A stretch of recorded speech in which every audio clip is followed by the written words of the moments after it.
The Yorkshire Coastcast with Paddy. Loving life in Yorkshire. The people, the places. Hello and welcome to our half century, yes, episode 50. This is the coast. Coming up, I have an utterly great time at Sealife Scarborough. It's Panto time in Burniston. Oh, yes, it is. Scalby Charity Walk has a launch event, and we're at the new Scarborough Digital Hub opening. All that and more to come on episode 50 of the Yorkshire Coastcast podcast, available wherever you get your podcasts from. We're on Spotify, we're on Apple, we're on YouTube, and you can always find us at thisisthecoast.co.uk/podcasts, and on the This Is The Coast app as well. In the menu, you can click podcasts there. Before all of that, what a great time we had hosting the Scarborough Pancake Day racing once more with North Yorkshire Council on Aberdeen Walk in Scarborough on Shrove Tuesday. The weather was really good. There was a couple of sharp hail showers and it certainly was a bit cold, but then again, I was wearing T-shirt and shorts, so more fool me. But well done to boys who won the Golden Frying Pan for a second year running. And our runners-up were St Cecilia's Care Group. Well done to them as well. And in fact, thank you to all of our teams and everybody who came out to cheer on the teams as well. It was a fantastic event. There's loads of pictures and videos on the This Is The Coast social media pages. Right, let's start with Jack the Beanstalk, the Panto. It's at Burniston and Cloughton Village Hall from this Wednesday, the 25th of February, until Saturday the 28th, including a matinee. Let's speak to Tom Hill now, who is one of the stars of the show. This Panto has quite a tradition, doesn't it, at Burniston and Cloughton Village Hall? This incarnation has been going since the millennium. Right. But it was, I was in it as a child back in the 80s, so there is a long tradition in the village hall. There's also a tradition of Pantos at this time of year as well. It's not just the run-up to Christmas and Christmas to New Year. There's a good number that like to go into January and into February as well, this one included. Why do you think that is? Yeah. Well, I think it's a bit of the dark days of January maybe, and into February, and we need a bit of fun. I can't remember why ours is it this time of year. I suspect it clashed back in the millennium and it's probably stuck. Yeah. But, traditions are good, aren't they? Indeed. Oh, yes, they are. Now, tell us what we can expect from this Panto. What is it? What can we expect and when can we see it? Well, it's Jack and the Beanstalk. It's at Burniston and Cloughton Village Hall this week, starting Wednesday evening on through to Saturday night, and also there's a Saturday matinee as well. It's all kind of local people from Burniston, Cloughton, Scalby, East Ayton, that's where I'm from. So it's lots of local people. It's really good music. We have a really good live band. So if you like some of the older tunes, some new ones, that's brilliant. And also we've got a very varied cast. So we've got some young kids just starting out, and some old hats who've been there for many, many years. So it's really good fun. There will be the occasional dropped line, I suspect, but not too many, I hope. But yeah, it's a really good show. Yeah, it's Panto, isn't it? It doesn't matter, right? Well, do you know what? It's a fine line. The fine line between doesn't matter, and if you are terrible, that's not good. But also, people love the fact that sometimes the lines are missed. Someone has to go off and just check with the prompt where they're at, and very occasionally, whole scenes get kind of like flipped around. So that's quite entertaining for the cast as well. Yeah. Would you call yourself an old hat, by the way? Well, I got drafted in at the last minute because my mum, who makes the costumes, didn't want to alter the cow costume. I try to keep out of it, but occasionally get dragged back in. Yeah. And how many do you think are involved in this production then, would you say? Because obviously it's not just the people that are performing, it's the sound, the lighting, all that sort of stuff as well, your people on the doors. How many people are involved, do you reckon, in total? In total, wow, there must be 50 or 60 people, I guess. We got there was two or three sound people yesterday at the tech rehearsal. There's a similar number of lighting guys. We've got loads of volunteers do the door, take the tickets. We've got a licensed bar, so we've got bar staff in there. We've got people serving the teas and coffees. There's makeup as well. So actually, when you think about it, there's a lot of people. So it's a really good kind of community coming together event. Yeah. And the money that's raised then, is that to cover costs, but also to help the Village Hall Fund? Is that right? It's the Cloughton Village Fund, and a lot of the money that the Cloughton Village Fund makes during the year, and part of it is the bonfire night as well. It all goes back into the Village Hall. It all goes back into improving the Village Hall. Like we've added storerooms to it, improving the lighting and sound. So we get lots of plays and bands that like to go there because it's a good Village Hall. So it all goes back in. It all goes back in to make the next event kind of better and better. Great. Okay, so first performance is Wednesday evening. £8 adults, £5 kids, I see. So running from the 25th to the 28th of February, including that matinee on Saturday, yes? Yes, exactly. Yeah, and it's really good fun. And as ever with Burniston and Clout Pantomime, you get to meet the cast on the way out. So we all rush out after I've done our bows and go to the door, so everyone can say thank you and hello to their favourite cast member.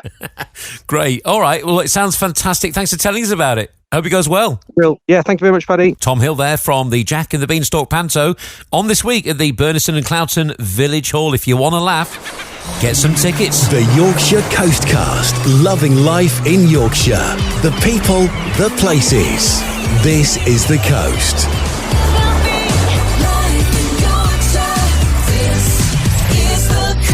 Yeah, this is episode 50, our half century. Thank you so much for listening in.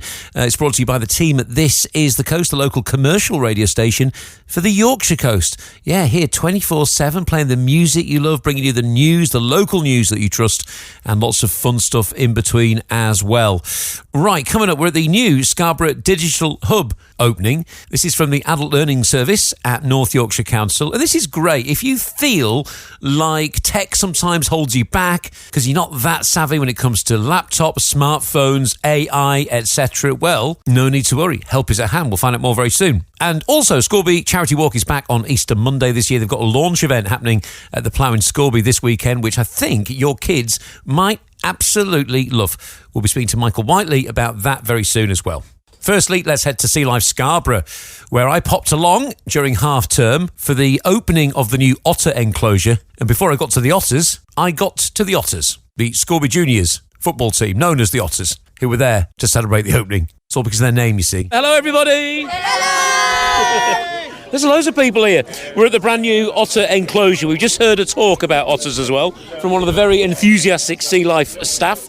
Introduce yourself first. I'm Stuart from Scalby Otters. You are very well wrapped up in a big coat and hat. I'm in my t-shirt and shorts as usual. Why are you here today? I mean, the clue is probably in your name. Yeah, we're Scalby Juniors Football Club and we're known as the Otters. So we're here today to help launch the new Otter enclosure for Sealife Centre. Am I right in thinking that on your badge you've got an otter, is that right? Yeah. Yeah. Yeah, a lovely otter sort of with its arms folded as well, which is pretty cool. Right, let's speak to some of these guys then. Introduce yourselves. Who wants to speak to me? What's your name? Arthur. Kerry. Rowan. Harry Topham. Ruben Abel.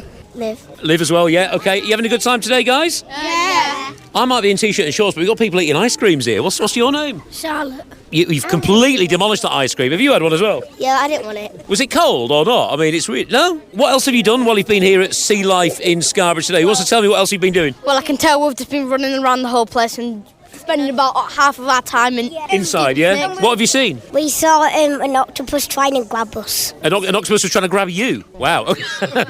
Okay, go on then, what did you see? Me and Charlotte saw the big shark cage and when we were trying to get a picture, every time there was a massive shark, me and Charlotte just jumped off the seats. Okay, all right.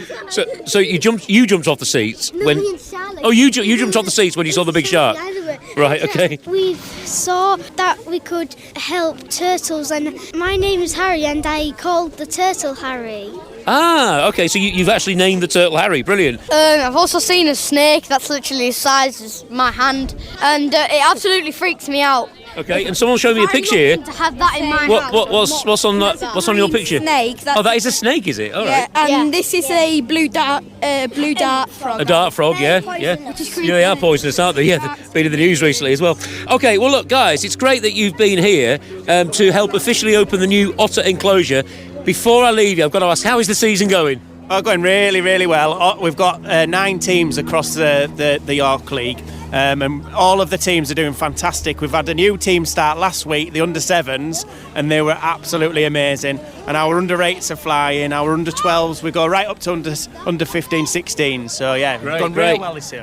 So you're all utterly fantastic, yeah? Yeah! You can say that. Yeah, well, I just did. There's a lot of Otter jokes flying around, aren't there? They're all pretty much the same. Yeah, good fun speaking to the Otters, Scalby FC Juniors. Here's Andrew Clay, General Manager of Sealife Scarborough. It's a magical place, actually, and yeah, it's absolutely buzzing. We've had a great week, loads of guests, lots of happy faces, lots of children, so we're having a great time. Yeah, super. And of course, new for 2026, you've got the new otter enclosure, and I just heard you say it's called Otter Creek. Is that right? It's a nice name. It is called Otter Creek. We did ponder on the name, but that just sort of fell into place, and it really is a game changer for us. It's a lot bigger.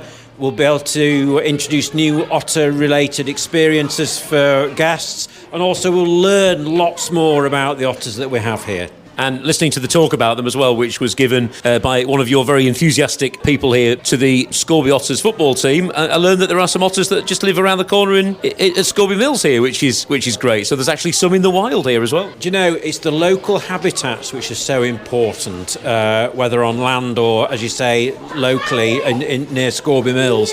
And that's part of our learning process, and it's learning about them and encouraging people to care for them. It's a special year, isn't it, in Scarborough, because it's celebrating its 400th anniversary of being a seaside resort, and you're getting on board with that, aren't you, here at Sealife? We absolutely love and have embraced the concept of Scarborough 400. It's 400 years, obviously, since Mrs. Farrar discovered the spa waters. We feel we're part of that ongoing heritage. We love the nostalgic piece. So yeah, we've already given away 400 free tickets to Sealife Scarborough. We're going to be doing things throughout the year. Because it was only the other night I went to the United Scarborough Residents Action Group, and they were talking about the 400, saying, we need to make more of a thing of it. What's going on? And you've just told us that you are making a thing of it, which is great, isn't it? And it's important that the town does get behind this massive anniversary. It's something to be hugely proud of. I think it's amazing that Scarborough has that accolade. We're the oldest seaside resort in the world. And you think all that amazing history, you know, the castle, and then more up to date, the Stephen Joseph Theatre, all the culture that we have here.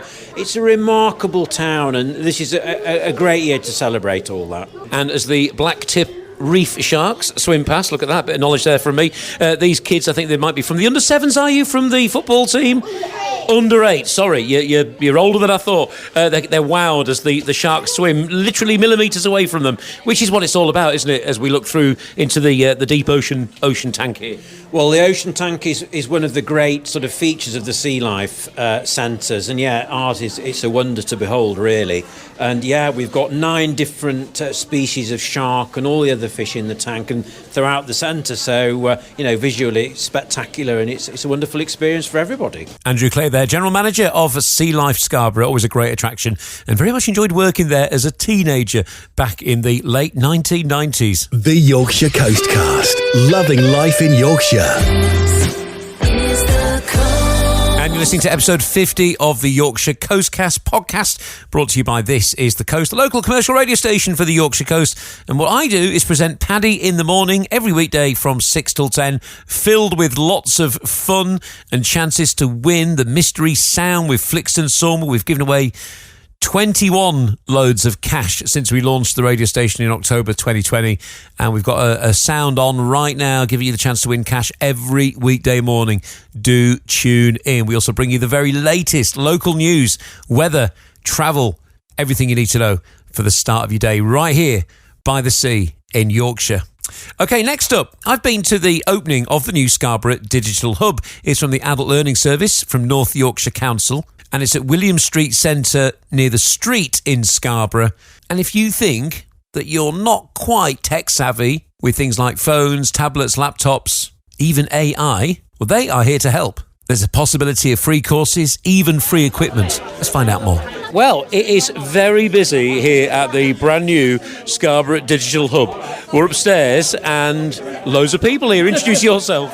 My name's Christine Harrison and I work for North Yorkshire Council.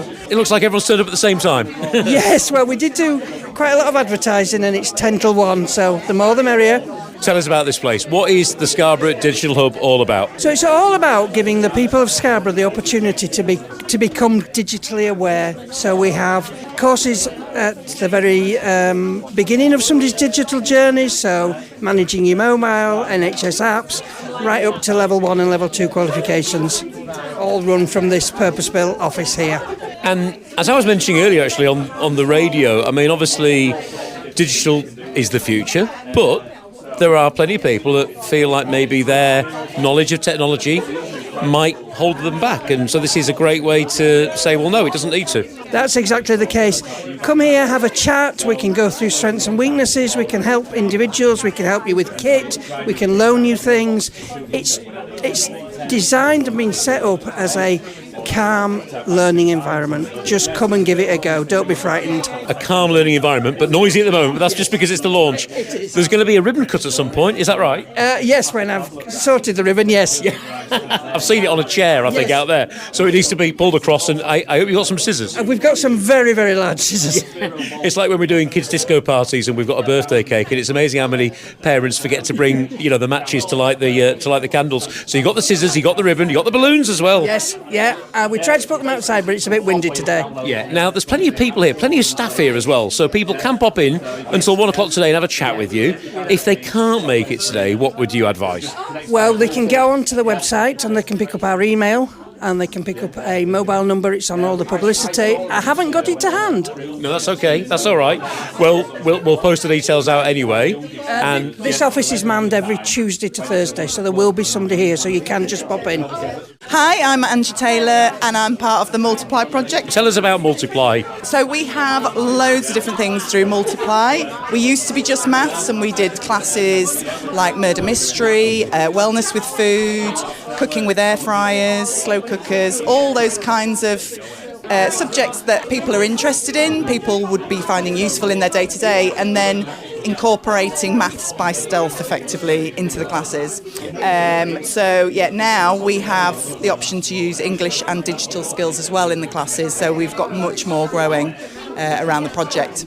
And having a digital hub like this, it's a focal point, isn't it, for the community to learn lots of new skills? Oh yeah, absolutely. And there's so much new technology in here that I haven't really seen. So I'm sort of looking around learning stuff. There's little robots and everything. It's like, yeah, there's some pretty cool stuff, 3D printers and all that. Yes. And here we are broadcasting with a wireless microphone to the whole of the Yorkshire coast and beyond. So it's all part of the digital age, isn't it? It is. It's amazing. I'm a child of the 70s. So when I was at school, there was one computer in the head teacher's office that you might get to go and have a look at once a term.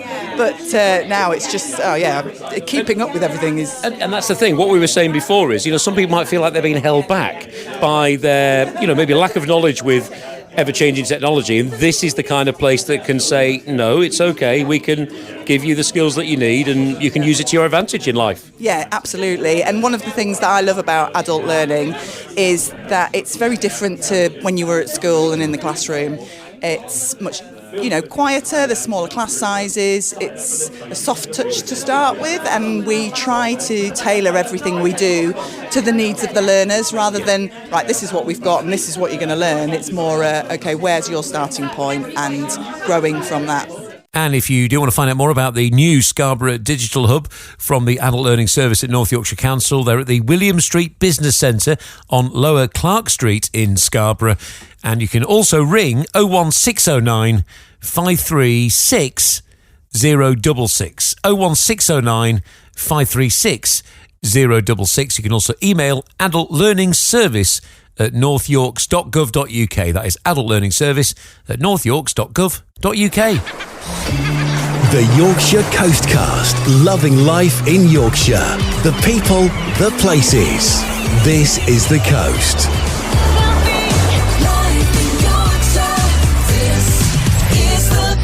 And this is episode 50. We have reached the half-century milestone.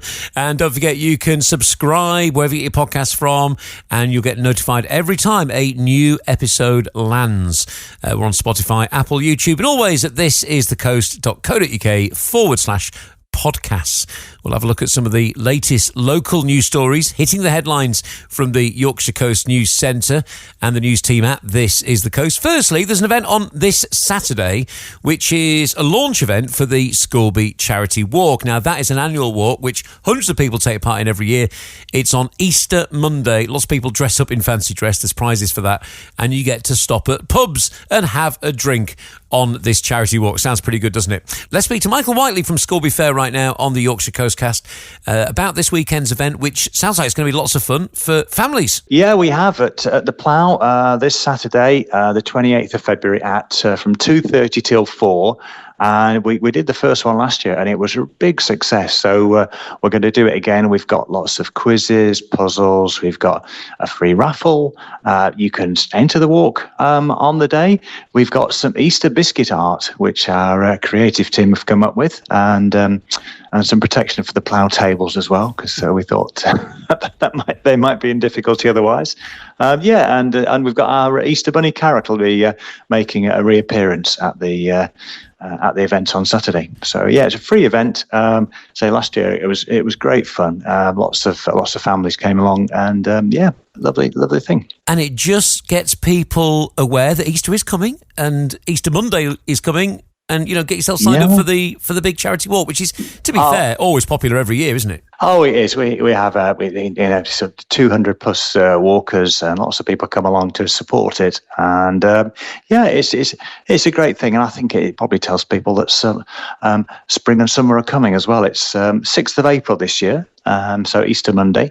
And it's a really, for those that don't know, it's an unusual walk in that we visit 4 pubs on the way, and included in the price is a half a pint of beer lager or a soft drink if you like a soft drink, at the Three Jolly Sailors in Burniston, the Red Lion in Cloughton, the Blacksmiths in Cloughton, and the Oak Wheel in Burniston. And then we back to the plough, and we've got, we collate all the results together, and then we have a really lovely presentation afternoon from about 2:45, where we hand out all the cups and the prizes and all the fancy dress prizes. We've got fancy dress prizes for individuals, groups, dogs. We have loads of dogs walking. You're welcome to bring your dog free of charge on a short lead. I think we had 30 plus dogs last year, and we even have a prize for the fastest dog. So Ooh, interesting. It's all happening, isn't it? And my involvement with it over the years has been limited but interesting. So I've always been busy. Easter Monday's always been a busy day. So there's been times when I've done little interviews with some of the volunteers at the roundabout in Burniston, near one of the pubs. Last year I managed to actually start it, making a bit of noise on the microphone, playing a few tunes, and that was great fun. And this year we are going to do the same again, and for the first time I think we're going to be able to take part as well, which is brilliant. That'd be brilliant, Paddy. So looking forward to that. And really enjoyed it last year. It's always nice making a bit of a racket in the street, actually, isn't it? You feel quite naughty, but fun. You were fantastic, Paddy, and you really sort of brought it all together, and just brought a bigger smile to everyone's faces as they got ready to walk, and had met up with lots of people.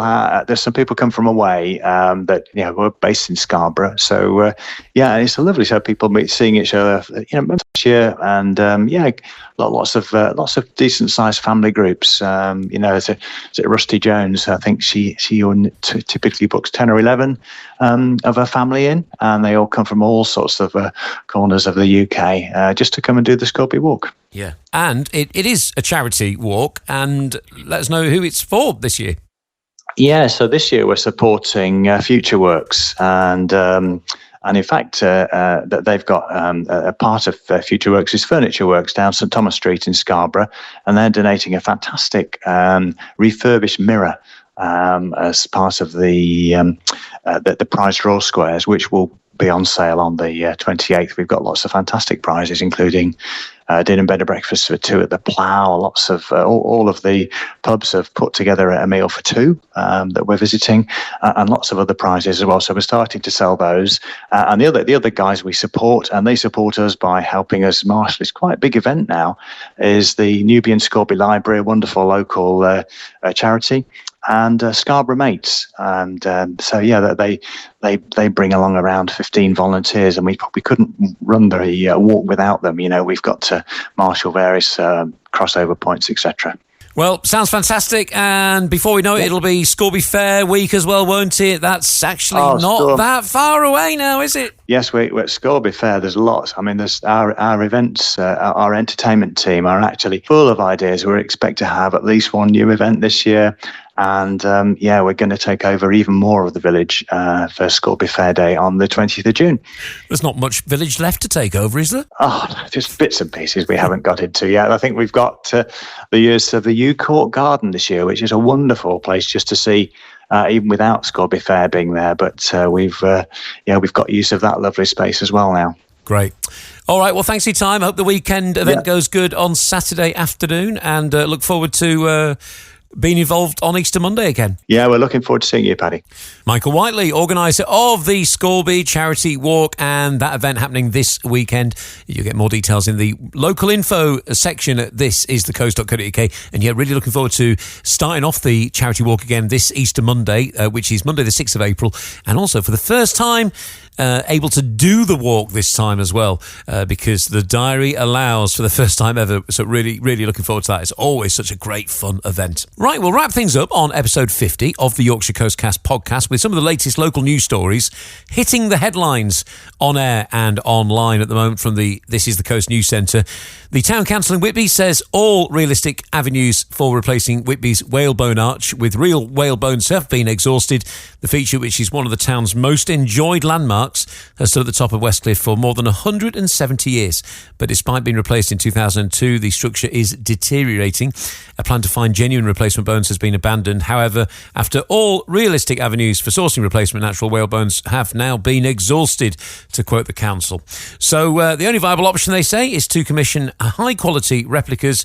So that is coming to Whitby soon. Opposition councillors have criticised a rise in parking fees set to cost North Yorkshire motorists more than £3.5 million a year in extra charges. North Yorkshire Council has set out plans to increase parking charges by 10% from the 1st of April, while fees will also be rebalanced to ensure consistency across the county. And Jonathan Dyson has sought to clarify how the fire brigade deal with automatic fire alarms in North Yorkshire. North Yorkshire's chief fire officer has sought to clarify an extension of rules around automatic fire alarms. He says nothing's being turned off. Instead, we're holding people to account for the responsible persons of those premises and making sure that we support them, that we educate them, and where necessary, it is the only part where we have an enforcement perspective within the communities. And that's what the automatic fire alarms was about. It then frees up the time for us and our staff for training. It reduces cost for the response that we're doing and reduces the risk to the communities as the appliances are driving around. This also brings us in line with regional and national fire and rescue services. Automatic fire alarms still represent around 50% of fire and rescue calls nationally. Now that's enormous. And clearly there are still a number of work streams we need to do and a number of areas we need to step into to make sure that we address those. There will always be automatic fire alarms, there will always be issues. And more on those and other local news stories at thisisthecoast.co.uk. Oh, and just one final thing. The Wilf Ward Bunny Bounce. We'll bring the ears, you bring the bounce. The Wilf Ward Bunny Bounce is happening in the second half of March. What are we after? I'll tell you what we're after. We're after local primary schools and nurseries to sign up and raise a little bit of money for Wilf Ward, an amazing local charity who are based here on the Yorkshire coast and work right around the region, helping people with learning disabilities and autism lead extraordinary lives. Now, there's all sorts of things you could do. Maybe organise a little bunny bounce race at school or in your nursery. We'll bring the ears. So if you tell us that you've got 100 children who are going to take part, we'll bring 100 sets of bunny ears for all the kids to wear. We could even come down as well and do some live radio bits and film a video as well. You could do a little bunny hop event. You could do some bunny crafts. I mean, whatever you want to do, really, to celebrate it, it's up to you. So the events, we want them to happen second half of March. Now is the time to sign up by clicking features at thisisthecoast.co.uk. Well, that's it for episode 50 of the Yorkshire Coastcast podcast. You can always leave a review, wherever you get podcasts from. That always helps. And we'll be back on episode 51. Thank you so much for listening. The Yorkshire Coastcast. The people, the places. And don't forget to give the main station a listen as well on DAB, online, on your smart speakers, on apps and Roku as well. The Yorkshire Coastcast. Loving